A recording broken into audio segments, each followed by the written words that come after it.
Olá pessoal, sejam bem-vindos mais uma vez ao meu canal do YouTube Bate-Papo com o Psicólogo. Esta semana, como a gente havia anunciado lá no Facebook, nós vamos falar sobre alcoolismo, né? A ideia de poder falar sobre esse assunto visa somente não a ajudar as pessoas que possam apresentar sintomas de alcoolismo a poder identificar esses fatores em si mesmo e a partir disso procurar ajuda, né? Ou mesmo se instrumentalizar com alguns instrumentos, com alguns recursos para enfrentar o alcoolismo, mas também para ajudar as pessoas próximas, familiares, colegas ou amigos que convivem com esse tipo de situação, para que elas não possam também ser envolvidas nessa trama, podemos dizer assim, armadilha que o alcoolismo acaba se instalando na vida das pessoas. De uma maneira mais objetiva, a ideia é poder dividir esse nosso assunto em três partes, né? Uma seria um pouco a conceituação do que seria o alcoolismo, depois de poder falar um pouco das características, né, de como isso afeta, né, de que maneira isso se instala, e por último a gente poder dar algumas dicas de como estar enfrentando essa situação, seja do ponto de vista individual, né, seja como o agente principal dos efeitos do alcoolismo, mas também como efeito secundário, que seriam as pessoas que convivem com alguém com esse tipo de situação. Então, para a gente começar, eu gostaria de trazer como um conceito a ideia de que o alcoolismo, ele é hoje, já há algum tempo na verdade, entendido na área da saúde como uma doença. Existem alguns órgãos, né, que eles buscam, através de uma série de metodologias, né, classificar, conceitualizar, né, explicar como são os diversos tipos de doenças ou psicopatologias aí que envolvem as pessoas, de modo a poder, ao fechar o diagnóstico, ter uma série de tratamentos, né, uma série de procedimentos para indicar um melhor tratamento para os diversos tipos de doença. No Brasil, o que se destaca mais é o CID-10, né, muito vinculado à Organização Mundial da Saúde, e também o DSM, né, que é como se a gente popularmente diz a Bíblia das descrições e diagnósticos, né, das psicopatologias, que é uma referência mais norte-americana. Bom, o alcoolismo ele é tipificado nas duas formas de registro, tanto no CID-10, então ele é reconhecido pela Organização Mundial da Saúde, como também pelo Departamento Psiquiátrico americano, que se manifesta através do DSM, né, que é o livro dos diagnósticos, né, de como se classificam as diversas psicopatologias. Então, o alcoolismo, entendendo como uma doença, precisamos deixar muito claro que ela não é uma doença que ela é vista como incurável, ou seja, ela não tem cura. Popularmente dizendo, a gente pode afirmar então que o alcoolismo é uma doença crônica quando se instala. Você tem dois tipos básicos de doença, né? A doença, na verdade talvez três, que seria a doença aguda, que você tem todo um caminho, né? Um início, meio e fim. Você tem a doença crônica, que ela não tem um fim, mas ela tem um tratamento. E você tem a doença fatal, que você adquire e não tem tratamento e a pessoa, infelizmente, é levada ao óbito por conta disso, né?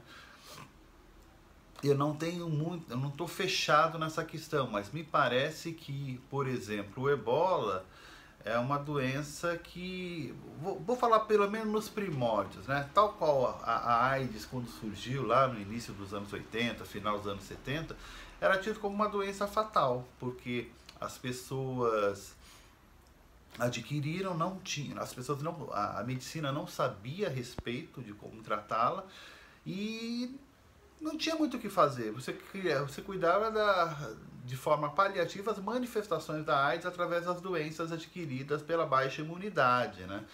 Hoje em dia não. Hoje em dia a AIDS ela é entendida como uma doença crônica, tal como a diabetes, tal como a pressão alta, né? É uma doença que não tem cura.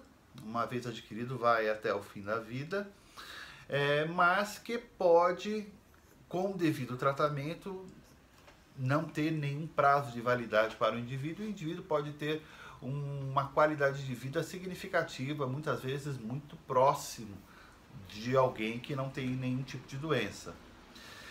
E o alcoolismo, ela se insere nesse processo, né? Uma coisa que é interessante a gente deixar claro com relação à doença crônica, apesar de não ter cura, o tratamento faz com que ela não dê nenhum prazo de validade de vida para a pessoa, mas a doença crônica, se não cuidada, não importa qual seja, pode ser diabetes, pode ser AIDS, pode ser pressão alta, pode ser alcoolismo, se não tratada, isso vai levar ao óbito. Então o alcoolismo é uma doença grave, porque não tem cura, pode levar ao óbito, ela é progressiva, né? Então ela tende a aumentar o seu quadro caso não haja tratamento. Então, e ela tem uma questão muito complexa na forma como ela se instala, porque ela tem fatores, né, tanto genéticos, o que seriam fatores genéticos? Existe uma predisposição, quando a gente, por exemplo, vai ter um filho, o homem ele contribui com metade, né, da carga genética daquela criança, e a mulher contribui com a outra metade. Juntando os dois, você vai ter aquele embrião que vai se multiplicar e vai virar aquele ser e tudo. Bom, pessoas que têm a doença do alcoolismo, os estudos apontam que isso ocorre, essa transformação na estrutura bioquímica do indivíduo, ele é passado através da sua composição genética, ou seja, pessoas que desenvolveram alcoolismo tendem a passar vamos pensar, esse defeito, né? Esse defeito na sua carga genética, esse problema na sua carga genética, ela é passada para as outras pessoas, para as próximas gerações. Isso quer dizer que uma pessoa, uma vez alcoolista, vai ter um filho necessariamente alcoolista? Não necessariamente, mas a probabilidade, a facilidade da doença se instalar em pessoas com familiares com esse histórico de alcoolismo acaba aumentando. Então, esse é o aspecto genético. Você tem fatores emocionais. Por quê? Porque muitas vezes as pessoas passam a utilizar o álcool não somente como uma questão de recreação, né? Que é o ponto de vista mais comum usado em nossa cultura, na sociedade como um fato geral, mas como um suporte, uma muleta, né? um companheiro de referência para conflitos, para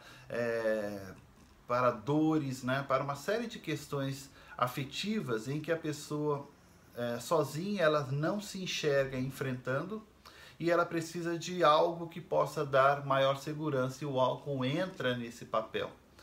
E você tem fatores também de ordem comportamental mesclado também com questões de ordem cultural e também de ordem social, né?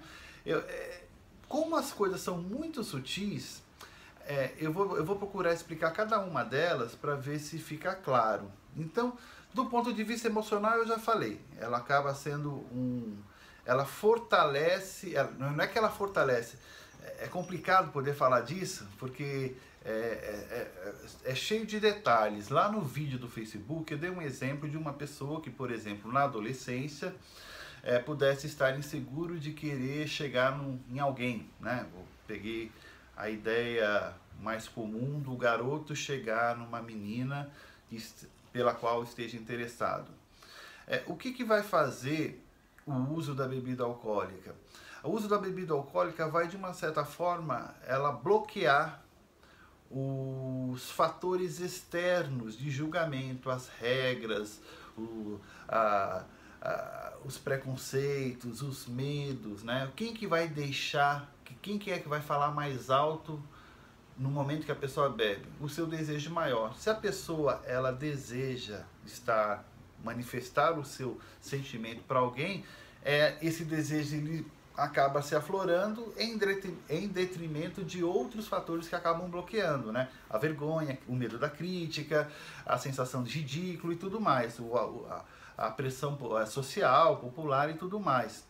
Então, às vezes você vai encontrar pessoas que necessitam falar em público. Uma vez foi feita uma pesquisa nos Estados Unidos, quais são os maiores medos que a pessoa possa enfrentar. Em terceiro lugar ficou o medo da morte, em segundo lugar ficou o medo de insetos, e em primeiro lugar ficou medo de falar em público. Então você pode encontrar uma pessoa que tem conteúdo para falar a respeito de determinado assunto, tem experiência, enfim, mas bloqueia, não consegue falar por conta de toda aquela questão, medo de aceitação, de rejeição, não, medo de aceitação não, né? Mas preocupação com a aceitação, medo de rejeição, insegurança e tudo mais. E na hora que de repente ela usa uma substância como o álcool, todos esses bloqueios, todos esses fatores externos acabam se atenuando, e quem fica mais alto? A sua vontade de poder expor o seu conteúdo, de poder falar daquilo que ela sabe. Então a pessoa acaba bebendo, e aí consegue fazer isso e acaba gerando uma certa dependência emocional daquela substância. E um outro aspecto também se refere à questão comportamental, social e cultural. Como que esses três aspectos acabam facilitando o desenvolvimento do quadro de alcoolismo ou da dependência química, né? O que acontece? Você vai pegar algumas culturas, por exemplo, a italiana ou espanhola, mais espanhola talvez, ou portuguesa também, em que o vinho faz parte do uso comum, né, do dia a dia das pessoas. Tão comum que é introduzido desde a infância. Então, se você for num restaurante espanhol e pedir uma paella, por exemplo, você vai ver lá uma sugestão de acompanhamento de você tomar uma sangria. Aí a sangria, você vê uma jarra desse tamanho, aí com vinho, água, açúcar, frutas, e desde crianças, desde a infância as crianças passam a consumir essa substância. Hoje em dia não ocorre, mas no Brasil existia o biotônico Fontoura, né? Que era uma substância que servia para dar mais apetite, fortalecer aí a criança, e nessa composição tinha álcool. Um monte de casos de dependência química acabaram se instalando por conta do uso do biotônico Fontoura. Hoje em dia existe ainda esse produto, mas ele não tem mais álcool na sua composição. Por que acaba sendo um perigo essa questão? Porque o álcool ele vai gerando, se eu vou explicar um pouquinho mais para frente,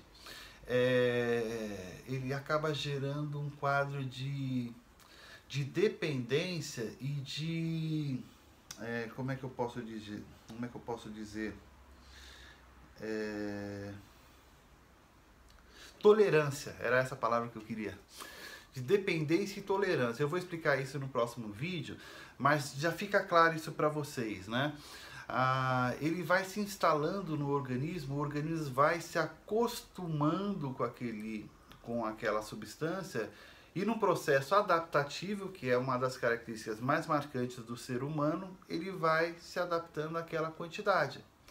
Então, cada vez mais para se ter um efeito desejado daquele efeito que o álcool promove, a pessoa acaba precisando ter mais e mais e mais daquela substância até o momento em que de repente ela possa gerar uma dependência, porque o organismo se acostuma demais com ela, e também ele pode gerar um quadro grave de intoxicação, que no caso dos outros tipos de drogas, né, a gente chama de overdose, né? Mas assim, hoje, enquanto substância química, eu só vou falar sobre alcoolismo. Em um outro momento a gente fala sobre outras drogas. Mas, basicamente, são esses os aspectos que envolvem a forma como o alcoolismo se instala no indivíduo. Através de fatores genéticos, né, uma predisposição, através de fatores emocionais, né, gera uma questão de necessidade de suporte, um suposto apoio, né, emocional, e também através da questão do hábito, né? Então, você vê muito isso através da nossa cultura, festas sendo celebradas para você festejar, para você se sentir alegre, as pessoas entendem que automaticamente você precisa consumir álcool. A grande questão não é o álcool em si, mas como a pessoa utiliza o álcool, né? E tem um outro fator que é bem capcioso, né? Ele é como se pudesse dizer assim, ardiloso, né? Com as pessoas, porque assim, não existe uma quantidade exata em que você possa determinar a questão do alcoolismo. Ele está muito mais associado à questão do hábito, à questão do desejo, à questão das consequências, né? Como que a pessoa acaba tendo em função do uso contínuo do hábito, do que uma questão quantitativa. Então é difícil mensurar. Até porque gera-se uma sensação de falso poder frente ao uso da bebida alcoólica. Porque uma coisa interessante, as pessoas que têm... Você vai encontrar, por exemplo, gente com intolerância à lactose, se comer alguma coisa com derivados de leite, passa mal e tudo, então acaba não consumindo. Você vai encontrar pessoas com intolerância a diversos tipos de alimentos, né? Por exemplo, amendoim, ou remédios e tudo mais. E você vai encontrar pessoas com intolerância ao álcool, né? Essas pessoas são aquelas que só de sentir o cheiro já ficam meio tontas. Se tomar um copo de vinho, ou sei lá, uma latinha de cerveja, acaba passando mal, não desce, né? Geralmente essas pessoas, elas são ditas socialmente como que sejam fracas para a bebida. Essa aí não sabe beber, essa aí é fraca, essa aí não perdão, não sabe se divertir.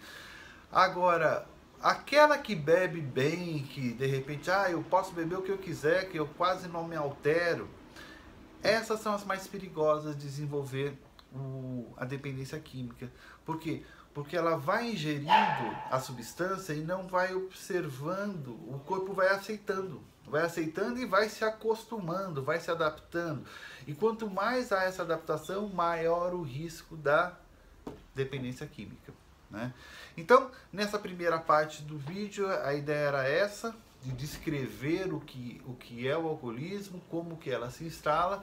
E aí, no próximo vídeo, a gente vai poder falar um pouquinho sobre as características que acaba, assim, as características, os sintomas, né, que o alcoolismo acaba impactando na pessoa. Só um momentinho e aguarde o nosso próximo vídeo.